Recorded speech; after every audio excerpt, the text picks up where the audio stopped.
नमस्कार बच्चों, कैसे हैं आप सभी। मुझे लगता है कि बहुत अच्छे होंगे घर पे। ओके, सो आज का हमारा टॉपिक है नेशनलिज्म इन इंडिया। भारत में राष्ट्रवाद का उदय टॉपिक देखेंगे, लेकिन हम चैप्टर की शुरुआत करने से पहले देखते हैं कि इसको हम कैसे पढ़ें ताकि हमारे सारे बिंदु या पॉइंट्स जो एकदम क्लियर, क्रिस्टल और क्लियर रहें। देखिए, इसमें हम 5W1H का प्रयोग करेंगे, जिससे हमारा न केवल टॉपिक बल्कि आंसर भी सबसे परफेक्ट रहेगा। देखिए 5W, इसमें पहले W का मीनिंग होगा हु किसी व्यक्ति विशेष के लिए प्रयोग करेंगे। सेकंड व्हाट मीन्स क्या, किसी वस्तु आदि की जानकारी प्राप्त करने के लिए। नेक्स्ट व्हेन, कब, वो किस कालखंड क्रम के बारे में, टाइम पीरियड को बताएगा। वेयर, स्थान के बारे में जानकारी प्राप्त करेंगे। वाई, क्यों, किसी सभ्यता का राइज होना या डिक्लाइन होना, किसी मूवमेंट का अंत होना, ये सारी जानकारी हम वाई के थ्रू प्राप्त करेंगे।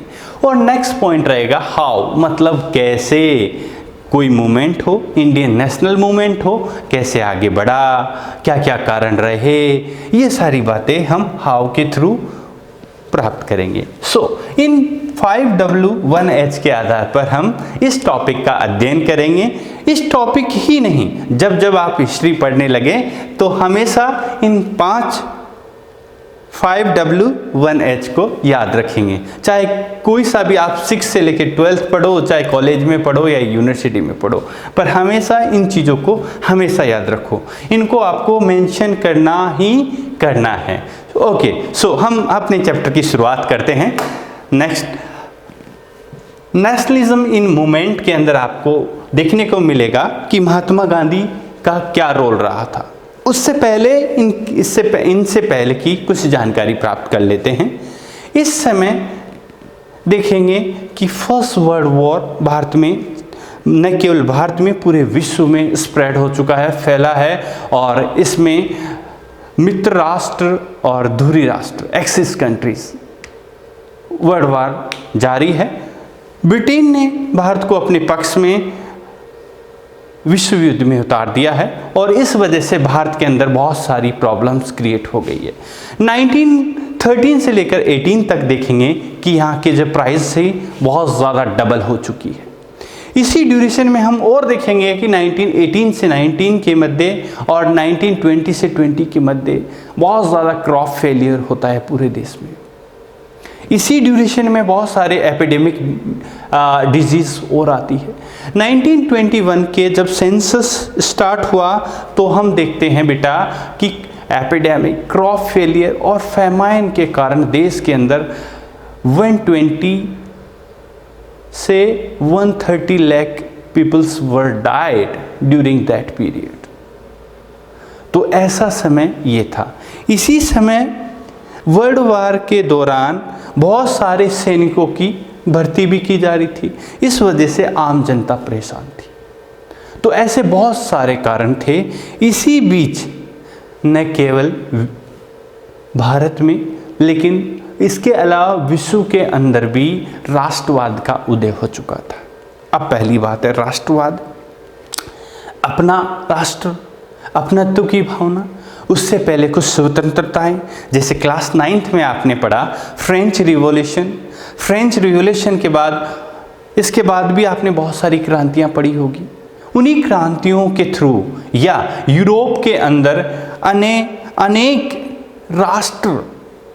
राष्ट्र राज्यों के निर्माण में भी हम देख सकते हैं।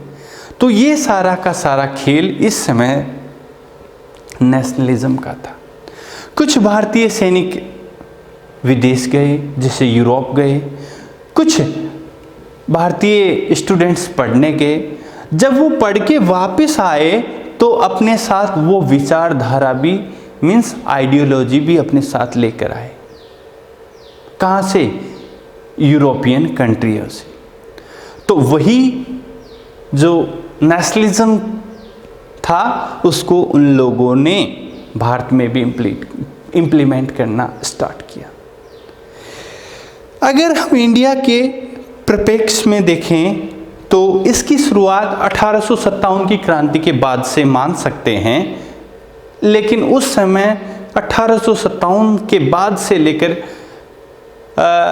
19वीं सेंचुरी के अंत तक, और इसकी जो मेन अच्छे से शुरुआत मानेंगे हम 20वीं सेंचुरी के स्टार्टिंग से मान सकते हैं, जब गांधी जी का भारत में आगमन होता है। लेकिन अब गांधी जी के बारे में जानने से पहले उनके बारे में गांधी जी के बारे में हम जानते हैं कि वो उनका जन्म कब हुआ, कहाँ हुआ, पिता का नाम क्या था, माता का नाम क्या था, इन सारी बातों को पहले हम जान लेते हैं। ओके, सो नेक्स्ट स्लाइड में हम देखते हैं कि Mahatma Gandhi was born on 2 अक्टूबर 1869 इन पोरबंदर, गुजरात। गांधी का जन्म 2 अक्टूबर 1869 को पोरबंदर, गुजरात के अंदर होता है। उसके बाद देखते हैं पिता कौन है, माता कौन है। तो पिताजी के रूप में देखते हैं, इनके पिता का नाम करमचंद उत्तमचंद गांधी था और माता का नाम पुतलीबाई। ओके, इनकी प्रारंभिक शिक्षा भारत में ही हुई और ये बैरिस्ट्री करने लंदन जाते हैं और अपनी बैरिस्ट्री कंप्लीट करके ये वापस भारत आते हैं। कुछ समय ये अपना प्रैक्टिस अपने गृह जिले में करते हैं, लेकिन 1893 में ये दादा अब्दुल्ला का केस लेकर साउथ अफ्रीका चले जाते हैं। गए तो केस के रिगार्डिंग थे, गए तो थे केवल गांधी के रूप में गए थे, लेकिन वहां से महात्मा बनकर लौटे। ये कैसे हुआ देखते हैं। जब वो वहाँ साउथ अफ्रीका गए तो उन लोगों ने वहाँ इनका स्वागत अंग्रेज़ लोगों ने स्वागत बहुत बुरी तरह से, तिरस्कार की भावना से बहुत बुरी तरह से किया, लेकिन गांधी ने सहज भाव से उनको स्वीकारा और कभी बुराई नहीं की। इन्होंने सत्य का मार्ग अपनाया। इसी के दौरान पहली बार गांधी जी सत्याग्रह की शुरुआत 1907 में साउथ अफ्रीका से सत्याग्रह की शुरुआत करते हैं। यहाँ पर बहुत सारे अंग्रेज़ और स्थानीय लोगों की लड़ाइयाँ हुई और भी बहुत सारे मैटर्स हुए। उसमें गांधी जी ने दोनों पक्षों का पूरा हेल्प किया। इस वजह से गांधी जी न केवल अंग्रेज़ों के बल्कि साउथ अफ्रीका के स्थानीय लोगों के भी प्रिय हो गए थे। तो आपने देखा कि अभी तक भारत से गांधी गए थे, लेकिन अब केवल गांधी नहीं लौटे थे, महात्मा गांधी बनकर लौटे थे।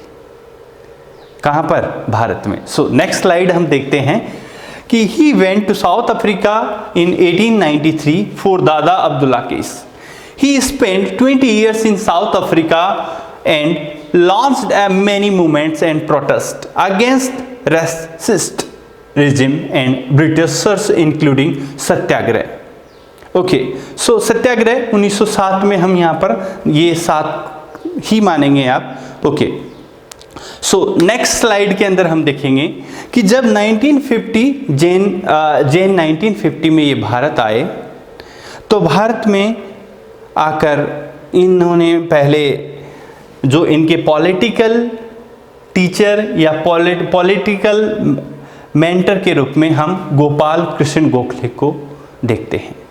हमेशा कोई भी कंपटीशन एग्ज़ाम हो, चाहे RS IS किसी भी एग्ज़ाम में हमेशा पूछा जाने वाला ये क्वेश्चन रहेगा, जिसमें who was the political mentor of Mahatma Gandhi. Gopal Krishna Gokhale was the political mentor of Mahatma Gandhi. ये अच्छे से आप याद रखेंगे।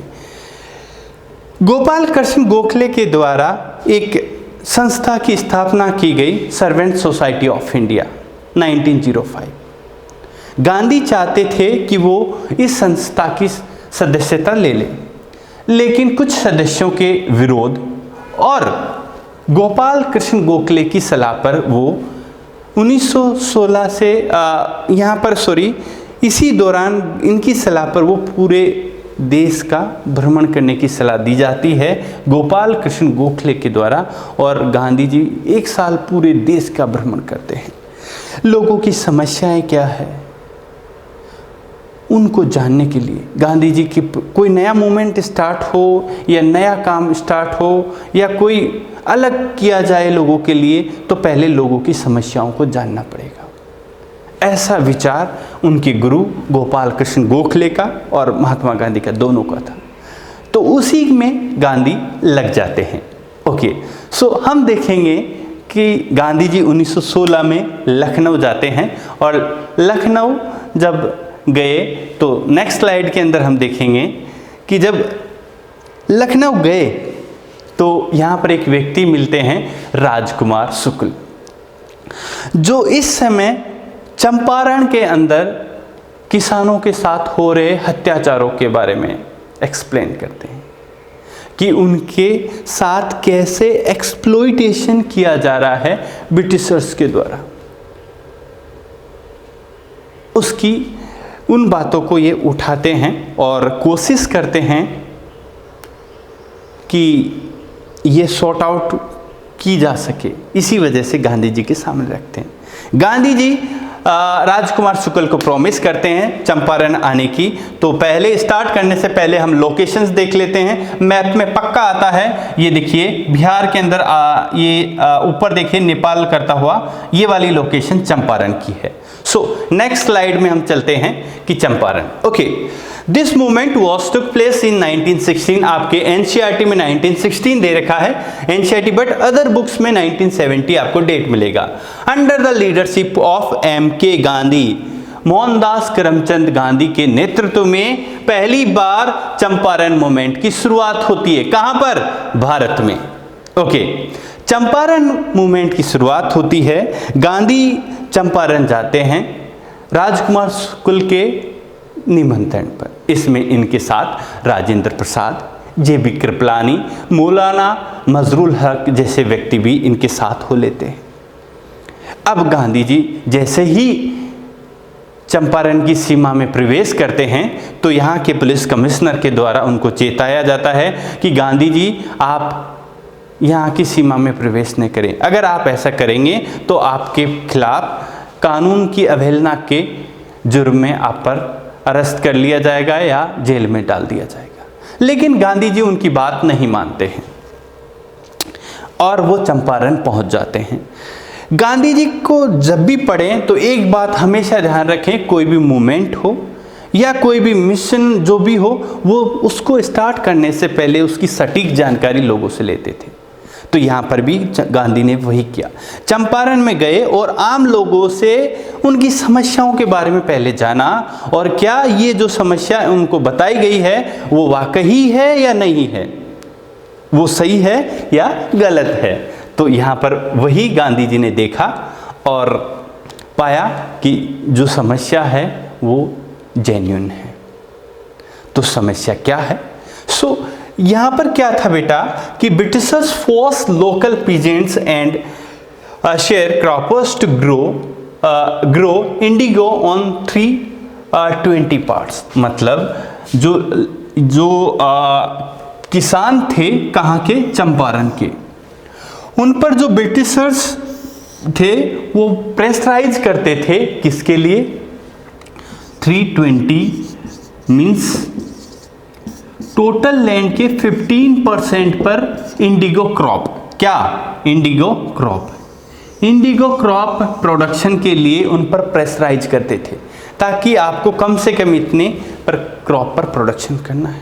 तो ये तो बहुत अच्छी बात है, प्रोडक्शन करने के लिए बोल रहे हैं, लेकिन इसके कुछ नुकसान थे। पहला नुकसान ये था कि इस इंडिगो क्रॉप से खेत बंजर या ज़मीन बंजर हो जाती थी।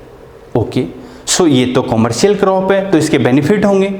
तो अब इसको खरीदने वाले कौन हैं? ब्रिटिशर्स, जो सबसे लो अमाउंट पर परचेज करते हैं। तो अब इनका तो दोहरा नुकसान हो गया। किनका? पीजेंट्स का। एक तो लैंड खराब हो रहा है, बैरन हो रहा है, और दूसरा सबसे कम दामों पर ब्रिटिशर्स के द्वारा परचेज किया जा रहा है। तो ये सबसे बड़ी समस्या थी किसानों की चंपारण में। अच्छा, एक और बात जान लेते हैं कि इंडिगो यूज क्या आता था। इंडिगो मीन्स नील की खेती। अभी तक केमिकल कलर्स का आविष्कार नहीं हुआ था, इस वजह से कपड़ों को रंगने में इंडिगो प्रयोग लाई जाती थी। तो समझ गए इंडिगो किस काम आता था। और अभी अभी इंग्लैंड के अंदर इंडस्ट्रियल रिवॉल्यूशन हुआ था और यहाँ से इंडिगो की क्रॉप को, जो तैयार माल होता, उसको इंग्लैंड भेज दिया जाता कपड़ों को रंगने के लिए, क्योंकि वहाँ पर क्या हुआ था, टेक्सटाइल इंडस्ट्री सबसे ज़्यादा ग्रो की थी और वहाँ पर प्रोडक्शन होता और जो तैयार माल को उपनिवेश मीन्स कॉलोनियों में भेज दिया जाता था ब्रिटिशर्स के द्वारा। सो ये सबसे बड़ी प्रॉब्लम कौन सी, चंपारण की जो इंडिगो प्रॉब्लम्स मेन थी, जिसे तिनकटिया प्रणाली भी हम बोलते हैं, जो मतलब टोटल लैंड के मतलब 3/20 मतलब टोटल लैंड के 15% पर क्रॉप करना कंपलसरी कर रखा था। बागान मालिक कौन, ब्रिटिश बागान मालिकों के द्वारा भारतीयों को। तो ये सबसे बड़ी प्रॉब्लम थी। गांधी आते हैं और वर्कर्स को और किसानों को, सारे लोगों को मोटिवेट करते हैं और मूवमेंट वो स्टार्ट करते हैं। इसी समय गांधी जी गवर्नर जनरल को लेटर लिखते हैं और चारों तरफ मूवमेंट आगे बढ़ता है, विरोध किया जाता है इस व्यवस्था का।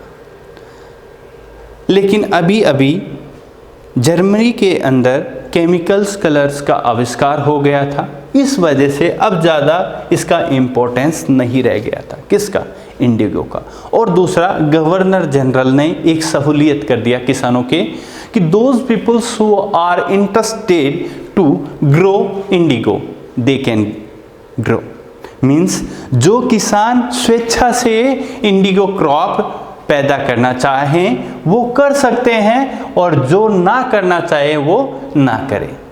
तो अब सारे किसानों के लिए बहुत अच्छा हो गया था और गांधी जी का पहला मूवमेंट सक्सेसफुल रहता है।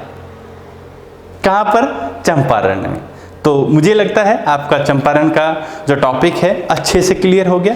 नेक्स्ट स्लाइड में हम देखते हैं कि गांधी जी पूरे मूवमेंट को आगे लेके बढ़ते हैं लोगों के साथ और चंपारण में, ये स्लाइड्स की पिक्चर के अंदर देखा। सो नेक्स्ट स्लाइड हम चलते हैं।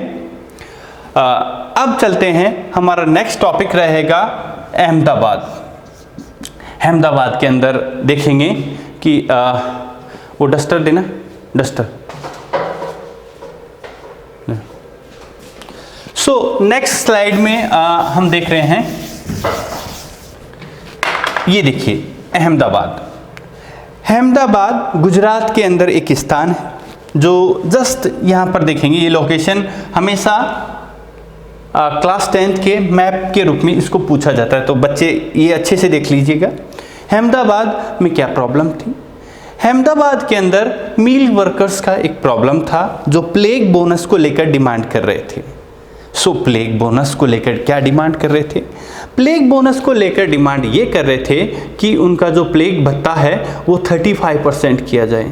तो यहाँ के मिल मालिक जो थे वो क्या चाहते थे, वो केवल 20% इंक्रीज करना चाहते थे। तो इसी को लेकर ऑनर्स और वर्कर्स में कॉन्फ्लिक्ट आ जाता है। कहाँ पर, अहमदाबाद में। तो वर्कर्स गांधी जी को नेतृत्व के लिए इनवाइट करते हैं। गांधी जी जाते हैं और समस्याओं को जानते हैं। कहाँ पर जाते हैं, अहमदाबाद, और समस्याओं को जानते हैं। जब समस्याओं को जानना स्टार्ट किया तो कुछ समस्याएं, जब समस्या को जाना तो पाया कि ये समस्या जो प्रॉब्लम है वो जेन्युइन है और गांधी जी मूवमेंट को अपने हाथों में, मीन्स लीडरशिप, नेक्स्ट स्लाइड में देखेंगे कि लीडरशिप को अपने हाथों में ले लेते हैं। देखिए, this movement took place in 1918 by mill workers under the leadership of M.K. Gandhi. The demand of workers was 35% plague bonus. कितना परसेंट बोनस का, 35% प्लेग बोनस। ओके, तो अब देखिए कि यहाँ पर जो मालिक थे वो भी गांधी के बहुत क्लोज थे, जिसमें अनसुईया बहन के भाई अंबालाल साराभाई, जो साबरमती आश्रम 1916 में इस्टेब्लिश किया था, उसमें सबसे ज़्यादा मदद करने वाले गांधी के यही थे और ये भी उन मिल मालिकों में से एक थे। फिर भी गांधी जी ने हमेशा वर्कर्स का साथ दिया और लोगों को, वर्कर्स को स्ट्राइक के लिए बोला। स्ट्राइक तुरंत कर दी गई और 2 सप्ताह लगातार स्ट्राइक चली। लेकिन इसी दौरान हम देखते हैं कि मिल वर्कर्स का जो जज्बा था वो धीरे धीरे कम पड़ने लगा। ऐसा क्यों हुआ? क्योंकि वो डेली कमाने वाले और डेली खाने वाले वर्कर्स थे जिनका घर ही उनकी मजदूरी पर डिपेंड करता था। अब गांधी जी को चिंता होने लगी। इस वजह से गांधी हंगर स्ट्राइक मीन्स भूख हड़ताल पे चले गए। जब गांधी जी भूख हड़ताल पे जाते हैं तो लोगों को अंदर लगता है, अरे हमारे मूवमेंट के लिए गांधी जी अपनी जान देने के तैयार हैं और हम है कि गांधी को छोड़ के दूर जा रहे हैं। तो फिर गांधी जी को वापस जितने भी लोग चले गए थे वो वापस आ गए और जो गांधी जी के प्रति आम लोगों की सिंपैथी थी वो भी जुटने लगी। और इसी समय ये जो मामला है वो कोर्ट में चला जाता है। किसका? 35% प्लेग बोनस का। कोर्ट में इसकी जांच होती है और अंत में पाते हैं कि जो समस्या है वो जो मामला है, जो डिमांड है वर्कर्स की वो जेन्युइन है। इस वजह से इन्हें 35% प्लेग जो बोनस है वो दिया जाए। इस प्रकार गांधी जी का जो सेकेंड मूवमेंट था वो भी सक्सेसफुल रहा। कहाँ का? अहमदाबाद का। ओके, सो अब हम नेक्स्ट मूवमेंट पे चलते हैं। गांधी के नेक्स्ट स्लाइड में ये था। Next slide. अब नेक्स्ट स्लाइड के अंदर हम देखेंगे ये है खेड़ा, जस्ट अहमदाबाद के पास का क्षेत्र है। इसमें क्या था कि यहाँ के किसानों का क्रॉप था फेलियर हो गया था, लेकिन ब्रिटिशर यहाँ के लोगों को क्या नहीं कर रहे थे? उनके रेवेन्यू को माफ नहीं कर रहे थे। तो नेक्स्ट स्लाइड में देखते हैं। Okay, so this movement took place in 1918 under the leadership of Mahatma Gandhi.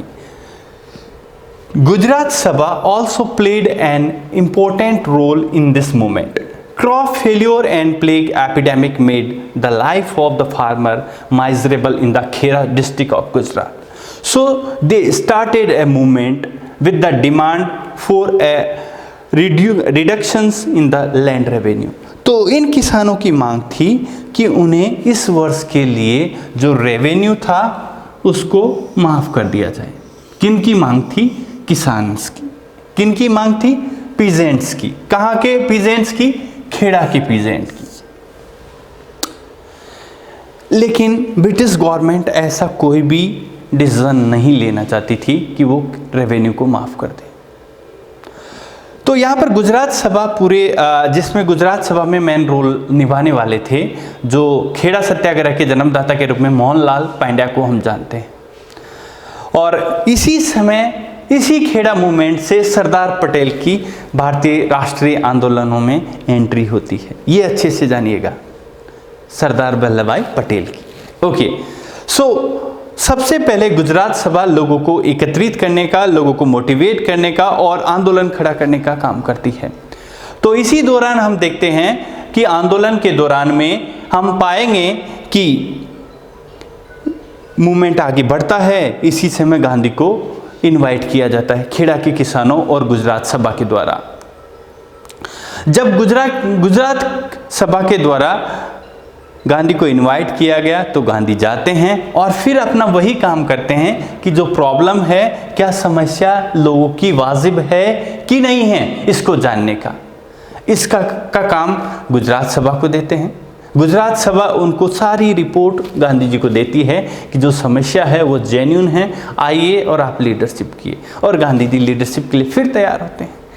इसी समय लोगों को मोटिवेट करते हैं, इकट्ठा करते हैं और उन्हें कहते हैं कि जो भी those peoples who are in condition to pay the revenue they will also not pay. कि जो भी व्यक्ति इस कंडीशन में है कि रेवेन्यू दे सके वो भी ना दें। कहाँ पर? खेड़ा में। इसी समय एक और काम और करते हैं, वो गवर्नर जनरल को लेटर लिखते हैं इस समस्या के लिए। कहाँ की समस्या? खेड़ा की। गांधी जी ऐसा ही करते हैं और गवर्नर जनरल से कुछ समय बाद एक लेटर आता है, पर लेटर्स आने की बात हम पहले थोड़े रुकते हैं, उससे पहले बाकी बातें करते हैं। मूवमेंट पूरे ज़ोरों शोरों पर होता है, बच्चे लेडीजें सब एकदम पूरा पैक कर देते हैं, कोई रेवेन्यू के नाम पर तैयार नहीं होता है। और कुछ लोगों को इसलिए भी भेजा गया और लोगों को सचेत किया गया कि कोई भी रेवेन्यू जो देने वाले हैं या दे सकते हैं या किसी के प्रेशर में वो दे रहे हैं वो भी ना दें। पूरे खेड़ा को एकदम पूरा पैक कर दिया गया मूवमेंट के लिए। लीडर्स, गांधी जी लीडरशिप कर रहे हैं, लोगों का मनोबल पूरे चरम पर है। अब क्या होता है कि गवर्नर जनरल का लेटर हम खोलते हैं। गवर्नर जनरल का आता है तो उसमें था कि जो व्यक्ति रेवेन्यू देने की कंडीशन में है वो दें और जो नहीं है वो ना दें। तो इस प्रकार गांधी जी का ये तीसरा मूवमेंट भी सक्सेसफुल रहता है। कहाँ का? खेड़ा का। ओके, सो नेक्स्ट स्लाइड में हम देखते हैं ये गांधी जी पूरे लोगों के साथ मिलकर, महिलाओं के साथ, वहाँ के किसानों के साथ आमजन की समस्याएं देख रहे हैं, लोगों को मोटिवेट कर रहे हैं और गांव-गांव, खेतों-खेतों में होते हुए लोगों को मूवमेंट को आगे बढ़ा रहे हैं। चलिए नेक्स्ट स्लाइड देखते हैं। ओके, सो हमारा टॉपिक यहाँ पर ही ख़त्म होता है। थैंक यू, नमस्कार। आपको आई होप बहुत अच्छा लगा होगा और कोविड-19 के दौरान आप इन सभी टॉपिक्स को बच्चों तक शेयर करें, बहुत अच्छा लगेगा। Okay, thank you.